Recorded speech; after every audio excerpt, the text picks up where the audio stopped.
Imagine कीजिए कि एक चतुर इंडस्ट्रियलिस्ट गांव जाता है और उनसे उनका ज़मीन और सपोर्ट मांगता है। बदले में वो प्रॉमिस करता है कि वो उनके लिए इंडस्ट्री लगाएगा और उनके लिए रोजगार पैदा करेगा।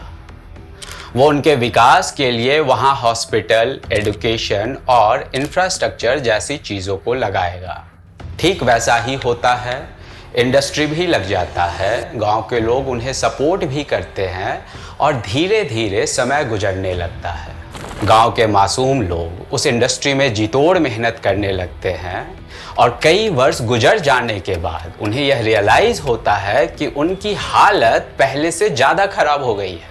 वो इंडस्ट्रियलिस्ट उस इंडस्ट्री के सारे मुनाफे को अपने शहर और गांव लेकर चला जाता था और कोई भी हिस्सा मुनाफे का वो उस गांव के डेवलपमेंट पे इन्वेस्ट नहीं करता था, जिसकी वजह से ना तो वहाँ पे कोई नई एजुकेशन की फैसिलिटी या कुछ नई व्यवस्था डेवलप हुई थी। इनफैक्ट जो गांव के लोगों का अपना निजी रोजगार हुआ करता था, जैसे कि कृषि, एग्रीकल्चर, हैंडीक्राफ्ट, वह भी उनका ख़त्म होने लगता है उस इंडस्ट्री में लंबे समय से काम करने की वजह से। इनफैक्ट वह पहले से ज़्यादा मजबूर हो जाते हैं और इंडस्ट्रियलिस्ट उसी मजबूरी का उनका फ़ायदा उठाता है और उनकी एक्सप्लॉयटेशन पहले से ज़्यादा करने लगता है। ठीक वैसे ही हालत थी economic condition of India during British rule, जिसे हम economic critic of British rule in India में पढ़ते हैं।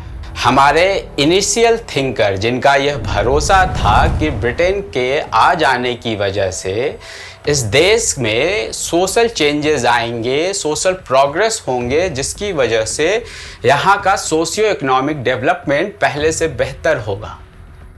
यह भरोसा उनका 1857 के बाद टूटने लगता है और हमारे इनिशियल थिंकर्स लाइक दादा भाई नौरोजी और आरसी दत्त यहाँ के मासेस को बताना शुरू करते हैं।